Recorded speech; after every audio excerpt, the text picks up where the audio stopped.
name is Mel Brown and welcome to episode 38. Sorry, I've got a cat on my notes. 38 of my podcast. This is Clyde. And he sat on my notes. Aren't you? So it's rather difficult to see them. Sorry. It's my crafting podcast. This is my fortnightly vlog on knitting, crochet, spinning, weaving, dyeing, anything else that seems like a good idea at the time. I'm coming to you from North Yorkshire in the north of England, where I live with my husband, our 3 daughters and 3 cats, one of whom is now lying down on my notes. Oh, goodness me. And another one of whom was scratching at the window at 5 o'clock this morning. She climbed up on the roof and wanted to come in for a cuddle. I opened the window and let her in and she was wet. Anyway, I've got cat hair and dribble on me now. Right, so you can find me on social media. On Instagram I'm Mel Brown Crafting Podcast, and also Creative Escape Retreats. On Ravelry I'm Funky40. And we also have a Ravelry group for this podcast, which you can find and see the show notes and things. So if there's anything I talk about today, like a pattern, and you think, oh, that's interesting, I'd like to have a look at that, then there's a link down below here. It'll take you over to the Ravelry group, and there's a thread there with clickable links to all the patterns and the people and the places and whatever that I mention. And if there's anything that you wanted to know about that I haven't mentioned, just reply on that thread and say, you know, Mel, you need to mention this, and I will put it on. Right, hello everybody. It's giveaway reboot. Unfortunately, the lady who won the giveaway still hasn't been in touch. So we're going to redraw that. Well, I have redrawn it, so I shall be telling you about that. I've been on holiday, so there's not a huge amount of exciting new stuff, but there's a lot of progress on the stuff that was already there and a couple of plans. So, can you hear the cat purring? He's really loud. Apologies if it's distracting. So, let's get started. So, first of all, where are they now? What happened to the projects you've already seen? Well, the first one is the Memory Blanket, Memories by Georgie Nicholson, my old friend. It's summer. It hasn't had any love at all. In the autumn it will probably get plenty, but at the moment I haven't touched that. Number 2, Liula. Right, this is in my Autumn in Nidderdale bag from Gemma B Makes. It came away with me, and actually I flew with Jet2. We flew to Mallorca, which is a Spanish island, and I have always taken crochet on holiday with me before. I have never actually taken knitting, because although everybody says, oh yeah, it's fine, it's all fine, I don't want to be the one person who finds that there's a member of staff who doesn't like knitting, and obviously whatever the airline says, it's down to the security at not the hospital, the airport. I often get those 2 words muddled up. It's down to the security on the day, and if they don't like it, then you either lose your needles or you lose your project, or both. So, I have never taken knitting on this short flight on Jet2 before. We went away on a longer flight May last year, and I actually had hold luggage. We never normally bother with hold luggage, but we did this time, and I put my knitting in the hold luggage, and I knitted on the plane on the way home, but that was a different airline. So I actually knitted on the way there, and it was fine. Jet2 Leeds Bradford Airport, no problems at all. And I took with me 3 knitting and 1 crochet project. And the only time the crochet project came out, the Liula, was on the plane on the way home. So obviously, you know, knitting on holiday is a bit of a novelty for me. Anyway, what I thought I would do, because this is just kind of like, oh look, it's this long, and last week it was that long, it doesn't really, you can't really tell. What I thought I would do is, I got a lovely little stitch marker. Let me just get it, because it's just over there. This was some yarn a friend of mine, Adriana, sent me. She did a mystery sock yarn thing. You'll see the yarn in a bit, but it came with this, and the yarn colourway is called Is It Flip Flop Weather, and you get this little flip flop. So cute. So what I thought was, when I show you my Liula today, I will put a marker in where I'm up to, like that, and then what will happen is when I show it to you next time, you've got to see this in progress, because otherwise you just can't, because it's just more of the same. And you can see the slight colour change, but that's really subtle, isn't it, Clyde? Yeah, he's looking into my bag as if to say, nice yarn. And there's still quite a lot of yarn left. So yeah, this is just, it's quite a zen project for me, because it's just so easy now. And I showed you these, didn't I? Just the pattern on, and I had them sat on the plane. You've got the seat in front of you and you've got the safety instructions. I had it clipped over the safety instructions, so it's just in front of me. It was great. So yeah, just pottering away at it. It's really nice. Just UK treble, US double crochets, increasing, decreasing, and yeah, pottering away at 730 meters of it. So that's Liula. It is a paid for pattern, and a very nice one. So that is for Mum-in-law for Christmas now. Now I've decided that I won't say she loves it, but it's all right. She likes it-ish. So that's another Christmas present on the way. I love having Christmas presents started. When do you start? Tell me, when do you start Christmas knitting, crocheting, whatever? Because, oh, dear cats. Because I bet it's not before me. I bet I'm the only person who starts in July. Yeah, I knew. Okay, so that's work in progress number 2. Number 3 is The Shift. This is an Andrea Mowry paid for pattern, and it's in my Foxy bag that my friend Sarah made me. Now this is, the idea with this is that I have got some Shapier stonewash that I wanted to use up, because I'd made a hotel of bees and I had some bits and pieces left over, but I ended up actually buying some more, which was not really the plan. But a lovely friend at the yarn shop left some yellow and cream for me because she wasn't going to use it, and I just added in this. So this is river washed. It's not stone washed. It's a different kind of background. The stone washed has got a background of kind of cream, although you can't really see that with because it's a cream one, but the yellow one you can see the kind of the background of white, whereas this has got a background of gold. So they're the same weight, sport weight, it's the same at 80%, 78 cotton, 22% acrylic. Anyway, let's stop talking and show it to you. So the technique, if you're not familiar with it, is mosaic knitting. And you can see there's a kind of fade effect. Where is it? Oh, it's here.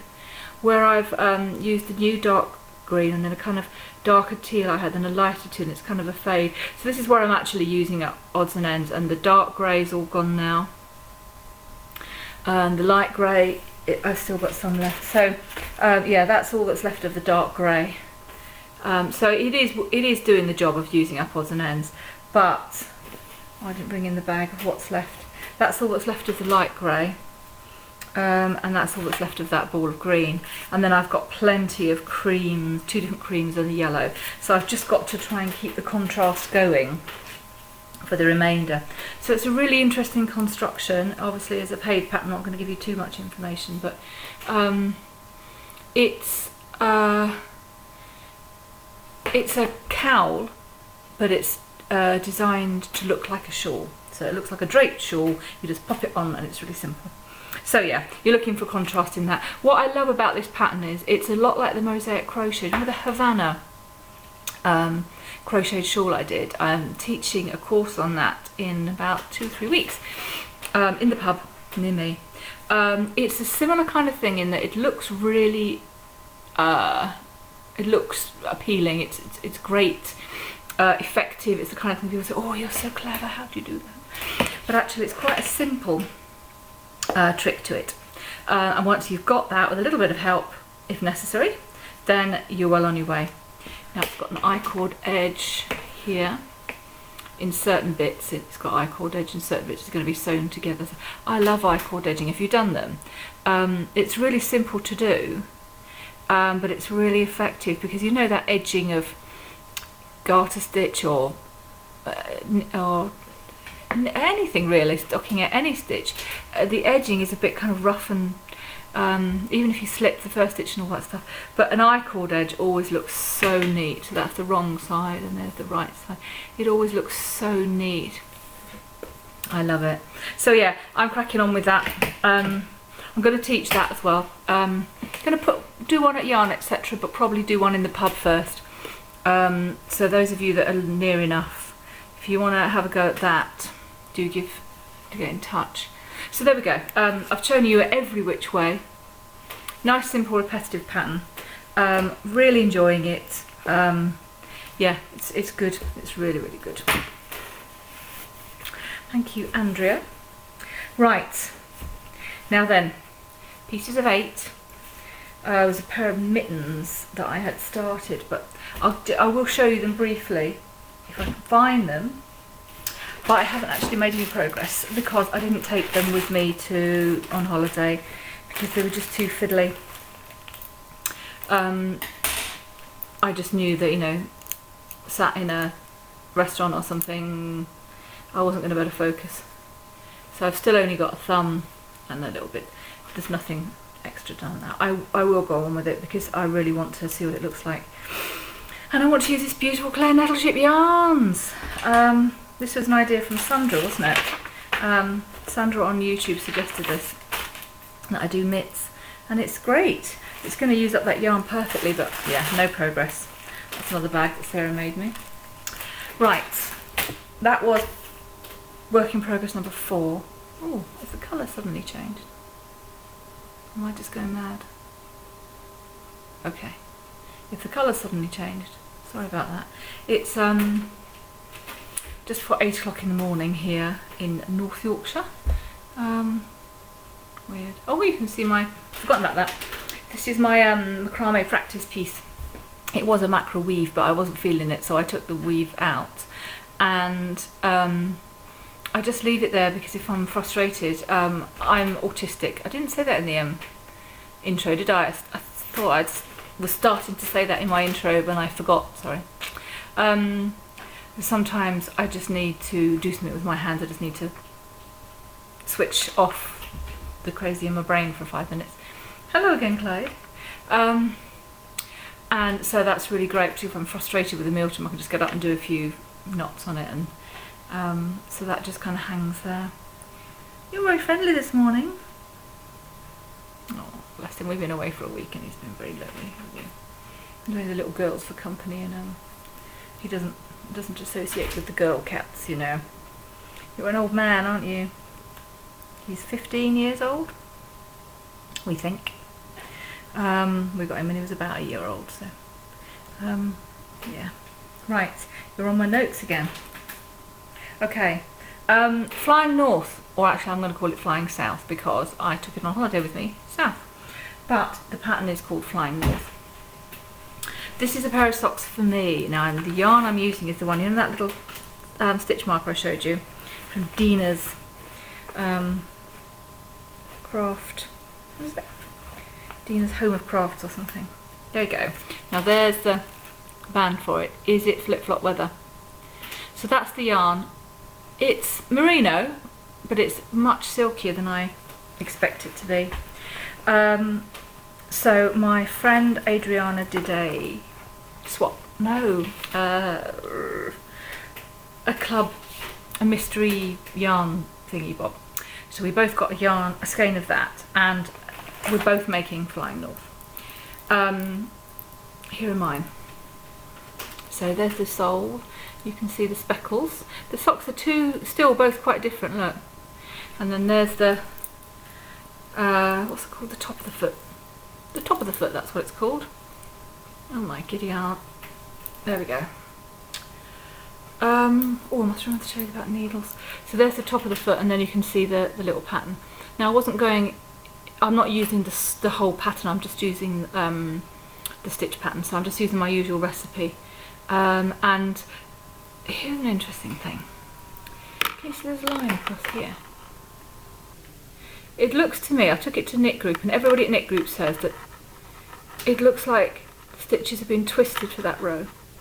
And the typical way of doing that is that you tink it back, you take back a row, and then you've actually got the stitches back to front on the needle, and you just knit them as they stand rather than twisting them back. That's the only thing I can think of that could make that mark. But it's not easy to do that as an experienced knitter when you're knitting a stitch. If it is, when it presents to you, there's two legs to it. There's one this side of the needle and one the other side of the needle. And one of them is further toward the point of the needle than the other. And generally when you're knitting, the one that's closest to you on your side of the needle is the one that's also closest to the tip of your needle. So it's natural to slip your needle into there. If the stitch is twisted, then it's the back leg that's toward the point of the needle, and your needle doesn't go in as easy, and it feels slightly wrong, and you think, what's wrong with that? So it was really hard for me to do almost an entire row without noticing that. But it looks like that's what I've done. I don't actually care because, for one, it's on the sole of my foot, and two, you know me, I don't actually care. But it's interesting, isn't it? So there's the front, there's the little heel, little German short row heel, and I thought I would do 5 full repeats of the pattern on the foot, and then I would turn the heel, but it wasn't quite long enough, so I did another 4 rows or something. And I thought, it doesn't matter, because obviously you stop working on the front when you do the heel. I'll pick up, and then when I picked up again to start, so the pattern on the back won't be at the same place as the pattern on the front, unless I wait 1 whole repeat before I start it on the back. Or I could start not at the tip of the V, I could start here. But neither of those appeals to me. So I'm actually 4 rows behind on the pattern, on the back, behind what I am on the front. So you can see at the front I've started a new V, whereas this one I'm still finishing the old one. It won't notice to the eye at all. There's no way on earth you'll spot it. The only place you'll spot it is when I decide to stop for the rib. I'll have to stop the pattern on the front and then just knit plain on the front for another 4 or 5 rows until the back has caught up, and then start the rib. But again, that could easily be part of the design, it doesn't matter. I'm only mentioning it to you because it's just one of those things that when you make a pattern and you're blagging it as you go along, that these different decisions have to be made. So there we go. There it is. I love it. It's a really nice little stitch pattern. I'm using Symphony, Knit Pro Symphonies, because it's quite slippery, this yarn. It's really silky. It's quite lovely. And so yeah, they just a little bit more sticky, so they hold the stitches on easier. But yeah, 2 at a time as always. No needing to make notes about any alterations I make or how long everything is. So yeah, they've come on quite well, haven't they? And they're still quite different, but they're just the second half of the same skein, so you've got to think it's going to even out, right? Whatever, it's lovely. Very, very happy with that. That's a free pattern. Right, okay, so that is work in progress number 5. I made this bag. Number 6, I made this bag as well. This is Hermione's Everyday Socks. You must have come across these before, right? It's a really simple pattern, a free pattern. Again, I don't use the sock pattern, I just use the stitch pattern. And I am using, I didn't tell you this last time, I completely forgot to tell you. I ordered some Chalgu needles. Now, if you've watched much of me, you'll realise that needles aren't that important to me. I'm not that bothered. I had a set of interchangeable Knit Pro, what's it called when they're just metal? Knit Pro Thems, that I bought not long after I started knitting again in 2009, and I've used them pretty much exclusively, and I didn't have any need to use anything else. But a lot of people talk about different needles, and I've tried a few other things, and actually they suit me best. They really are the best thing for me. But I've used my 2.75mm sock, what's it called when they're not interchangeable? Fixed circulars. I've used them to death and a lot of them have died. So I needed to get some new ones, and I thought I would just try Chalgu because everybody goes on about them. So I ordered a pair and they came, and that's what I've been making these socks on. I forgot to mention that last time. As soon as I started editing, I thought, oh, they're not cheap. So because I do 2 circulars, use 2 sets of needles, that's like 20 quid for this pair of sock needles. But they're actually really, really good. So knitting 2 pairs of socks at once, I get to have the direct comparison between them. And the joins, which is the key thing with circular needles for me, the joins are really good. You can just poke them straight through. There's no delay whatsoever. The Knit Pro Symphonies, there's a little delay. You know, I told you about the zings that I had, how unhappy I was with those. It speeds everything up and there's less frustration, so I really do like them. They're not too sharp. I've got some Huda sharps, higher sharps. They're a bit too sharp for me because the way I knit, I push the needle away with my finger, and if it's too sharp I end up with a hole in my finger which stops me knitting, which is obviously disastrous. Anyway, enough about the needles. Here are the socks. Now I've made them a bit bigger than I would normally because I normally do 38 stitches on each side for Dave's socks, and I realised when I started the stitch pattern is a 4 stitch pattern, and 38 is not divisible by 4. I could have just run one more onto the back, but you know, I didn't want to do that, so I increased. There's actually 80 stitches on there rather than 76. This is a little bit bigger than his foot, but actually that's all right. And you notice the yarn is really, really interesting. I was talking to my friend Adriana about German sock yarn. This is Grundel Hot Socks. I'm going to find the label for you here. There's the pattern. So they show you what the colours are going to be and what order they come in, which is really, really useful. But having said that, it's not worked out exactly as expected.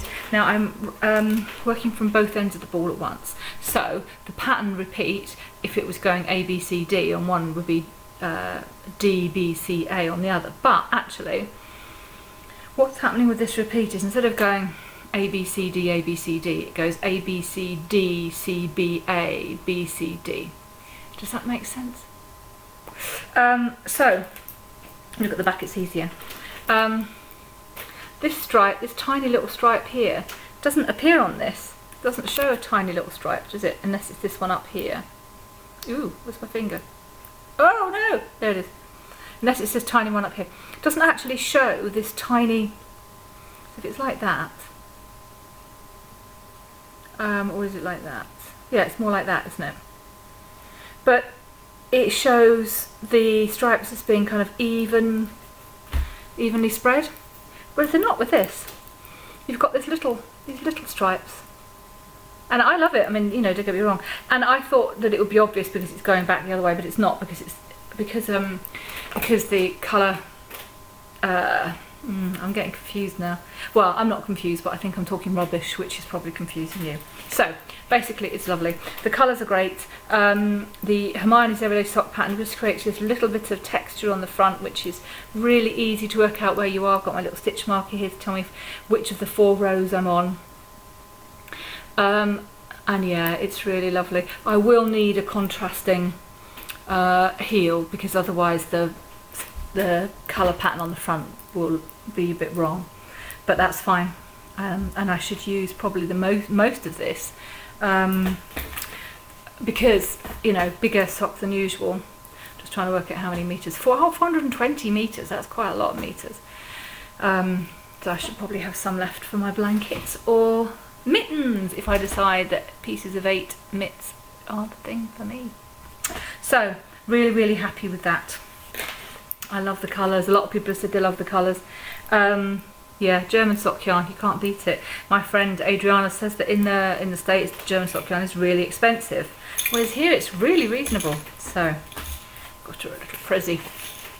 Right, so that's Hermione's Everyday Socks, and that is my 6th work in progress, and that is everything that I am currently knitting or crocheting. Because of being on holiday, I haven't started anything new, although I have bought some yarn for something new. But let's just do the giveaway. So, Pam Signs. If you are watching this and thinking, hey, it's me, 2 podcasts ago, I announced that you'd won, and then last one I announced that we were going to have to redraw. So, if you're watching this and you're thinking, oh no, I missed it, that's fine, get in touch, I will send you something. But I can't send you which I can't find. I'll go find it. I can't send you the Shark Attack yarn because that needs to be given away. So it's going away this week. So here's the yarn. I dyed it in kind of ocean blues and then a splash of red. So I've called it Shark Attack. So I have drawn again. And this time we have an ant from Wisconsin. Is that how you pronounce it? Wisconsin. So, Anne, well done, congratulations. You've won the Shark Attack. So, if you can get in touch with me, I'll put my email address up here. Send me an email with your postal address and I will send it out to you this week.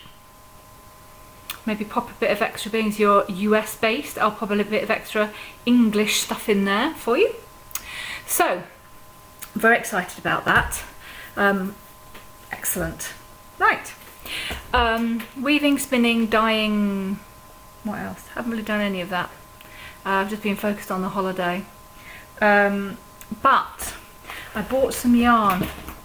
This, I didn't buy yarn for the first 6 months of the year, and I am now, but I'm still not really that bothered, to be honest. I've got so many lovely things. So what I've decided to do is, you've all seen the corner to corner blankets. Let me go get mine. So here's mine. Oh.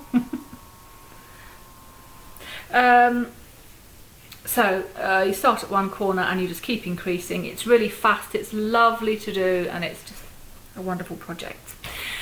Well, there is a pattern called a wavy C2C. I'll put a pic in here of what it looks like. So I want to make one, and I also want to teach that pattern. One of the things I do is I look for patterns that are not too difficult, that I can get across the main concepts of in a 2 to 3 hour class, but are interesting enough for the kind of thing that people would think, oh god, that looks too, I don't think I could work that out. And then just to have somebody sat with them for a couple of hours to talk them through some of the key things is enough to get them going on it. And the Havana crochet, mosaic crochet shawl is one of those. The shift mosaic knitting is one of those. And I have a funny feeling that the C2C is not like that at all. It's too simple. Once you've got the idea, you've done your first kind of like 5 rows in 20 minutes, you've got the hang of the pattern. So there's absolutely no point in paying somebody.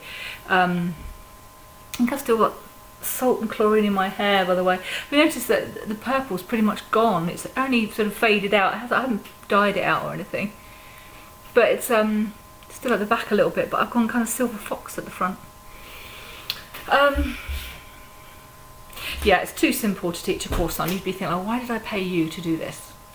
But the wavy C2C, having looked at that pattern, I thought, oh my goodness, this is going to take some work. But once I've worked it out, I should be able to teach it fairly simply. So that's what I'm going to do. And I have bought a whole load of yarn for it. I don't know how best to demonstrate this because I've got 8 different colours. Hubby said to me, oh, why don't you just get a couple to start with?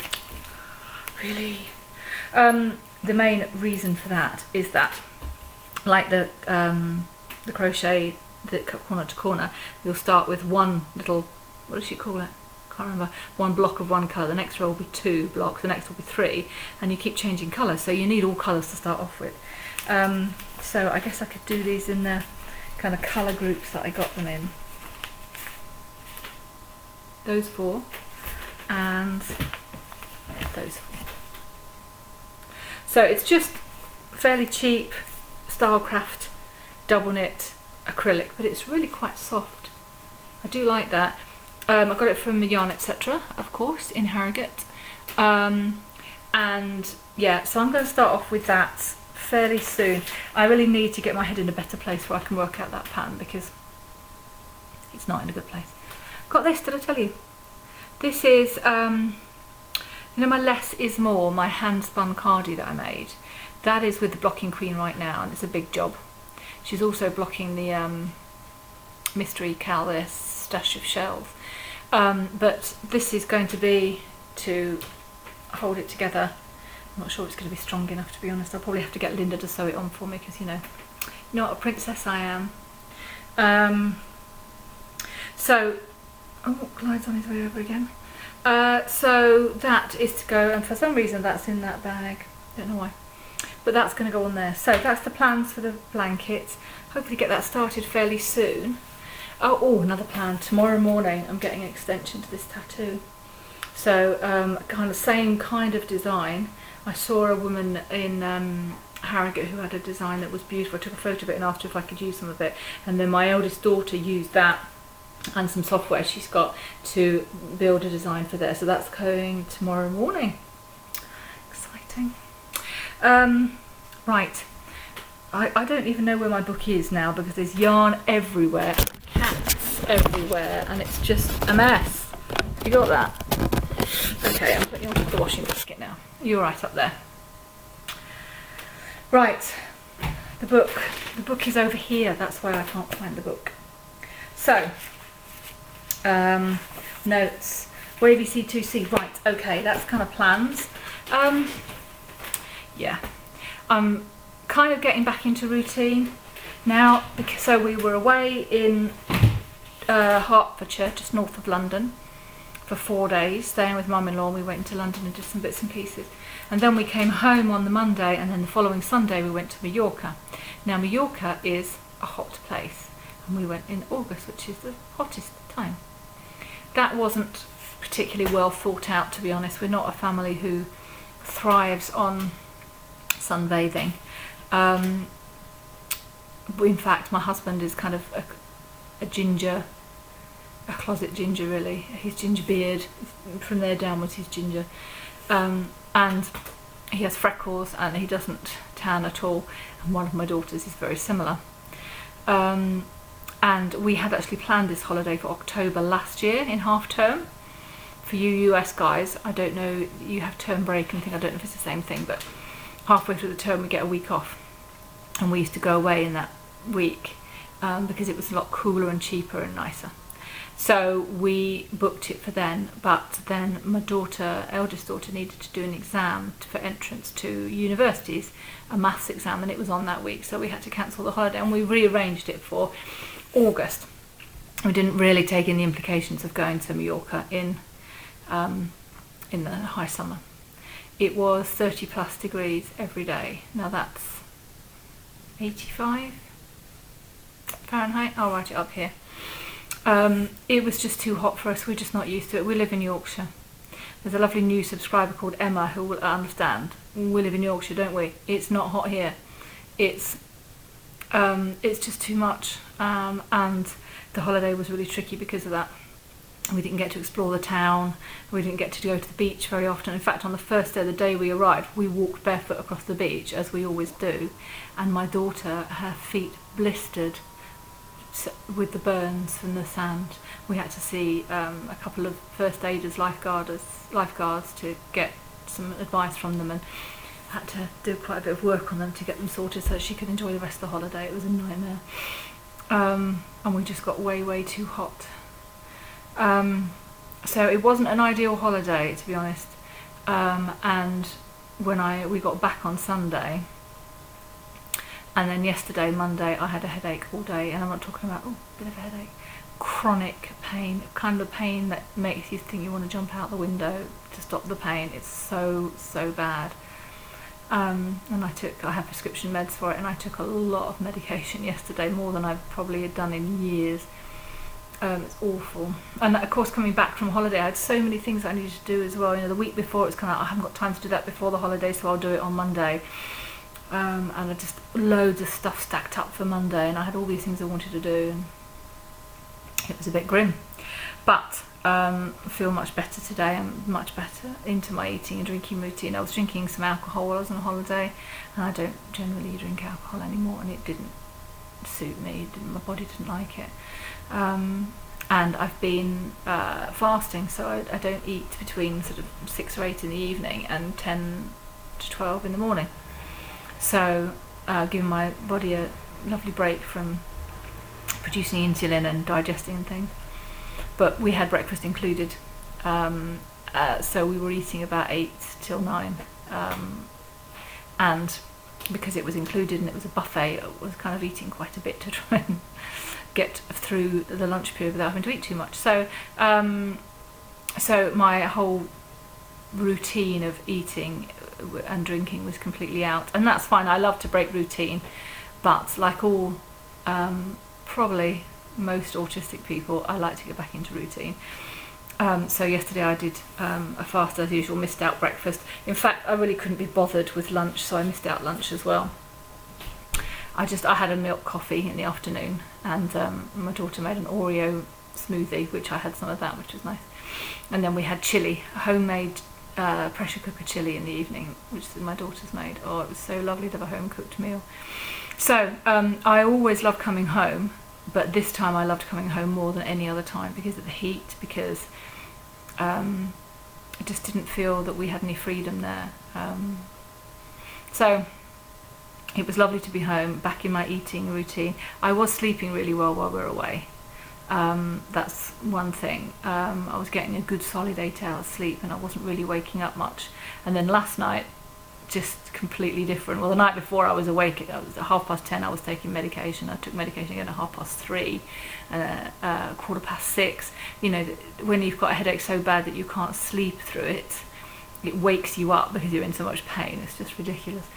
And then last night I was awake twice to go to the loo, and the cat, the newest cat, Luna, was rubbing on the window to try and get in, because we decided we were going to let them roam throughout the house at night, just to give it a go, and it didn't work at all, because we needed to keep all the upstairs doors open so that they could flow free and not get trapped, and that meant that we didn't have that kind of privacy.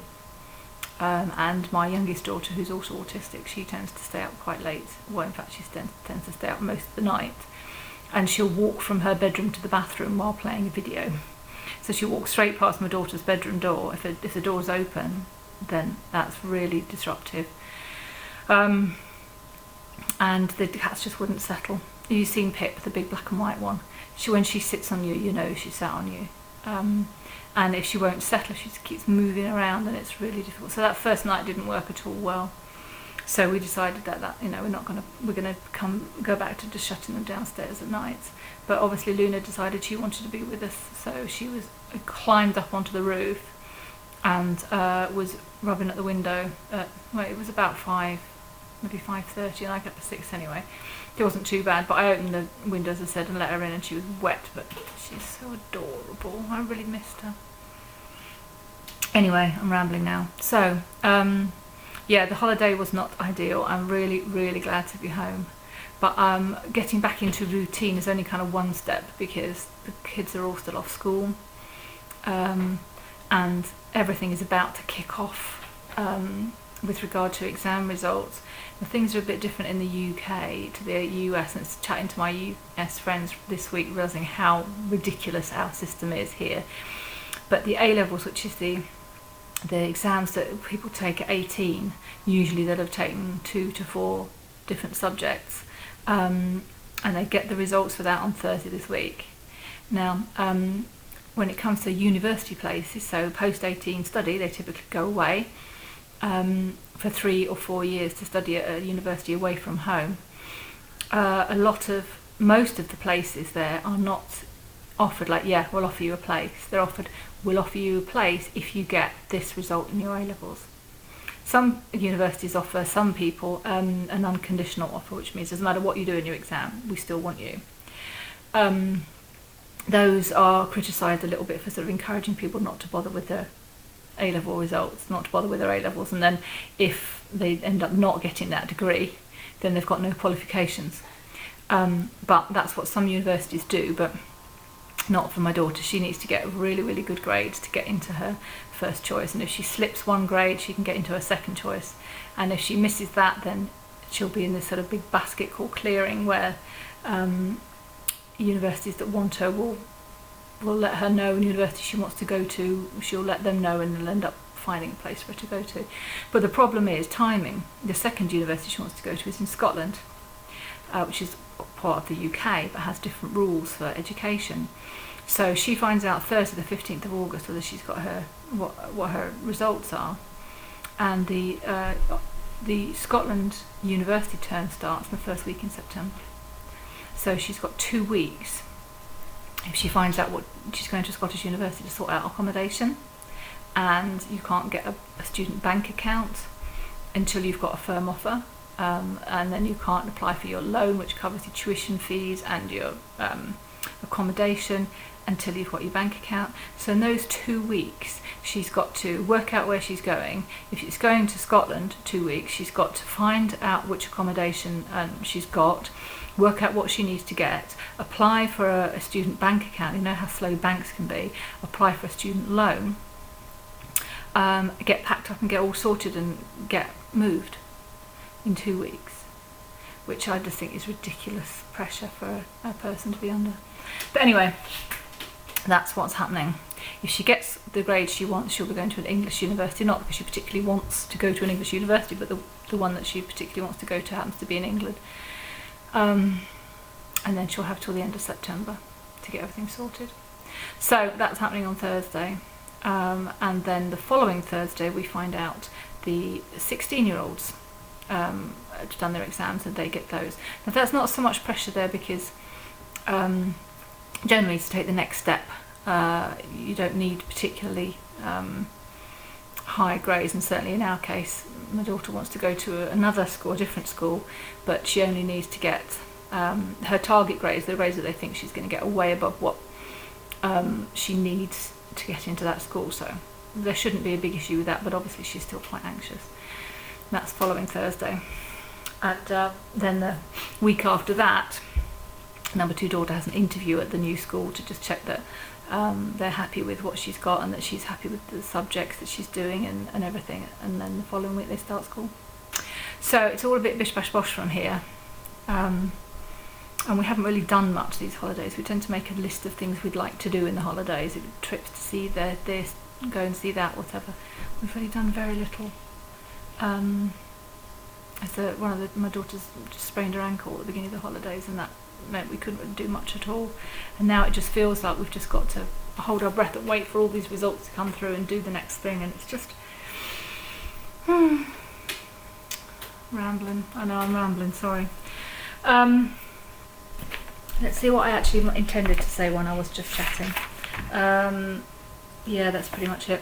That is pretty much it. Okay, so let's double back. So I'll be recording again in 2 weeks. Hopefully by then I'll have had some contact from our new winner, Anne Ant. So let me know your address, I'll send it out to you.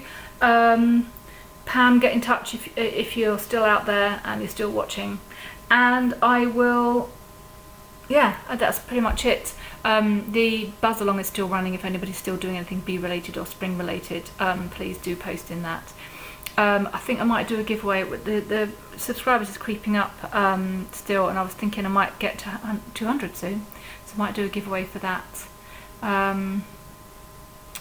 Yeah, so anyway, all the usual stuff. If you enjoyed it, click the thumbs up. If you want to see more, click the subscribe and the bell. But please just pop a comment on this. A lot of you commented last couple of episodes, and it's been absolutely lovely just to chat to you and to say, you know, what you're enjoying, what you're watching, what you're doing, you know, what's going on out there. Who are you, these lovely people who sit and watch me for up to an hour every 2 weeks, whittering away at you on your TV or your laptop. Who are you? Tell me who you are. And yeah, just get in touch and say hi. So, thank you for watching, happy crafting, and I will see you in 2 weeks.